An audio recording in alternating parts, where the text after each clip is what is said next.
ಎಲ್ಲರಿಗೂ ನಮಸ್ಕಾರ. ನಾನು ಚಂದ್ರಮೌಳಿ, ಅಧ್ಯಕ್ಷರು, ಬ್ಲಾಕ್ ಕಾಂಗ್ರೆಸ್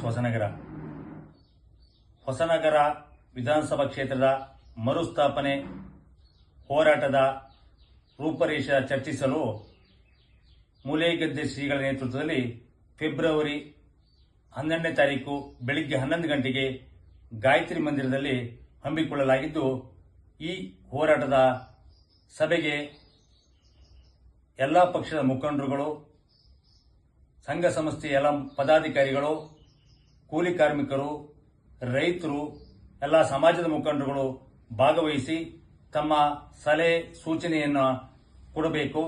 ಅದೇ ರೀತಿಯಾಗಿ ನಮ್ಮ ಹೊಸನಗರ ಇಡೀ ರಾಜ್ಯಕ್ಕೆ ಬೆಳಕು ಕೊಟ್ಟಿರುವಂತಹ ತಾಲೂಕು ಈಗ ನಾವು ಕತ್ತಲೆಯಲ್ಲಿ ಕೂರುವಂತದ್ದಾಗಿದೆ. ಆ ಕಾರಣ ನಾವೆಲ್ಲರೂ ಒಗ್ಗೂಡಿ ಈ ಹೋರಾಟದ ರೂಪರೇಷೆಯನ್ನು ಸಿದ್ಧಪಡಿಸಿ ಈ ಹೋರಾಟ ಯಶಸ್ವಿ ಸಿಗುವವರೆಗೂ ಹೋರಾಡೋಣ. ತಾಲೂಕಿನ ಸಮಸ್ತ ಜನರು ಆಗಮಿಸಬೇಕಾಗಿ ತಮ್ಮಲ್ಲಿ ಕೇಳಿಕೊಳ್ಳುತ್ತೇನೆ.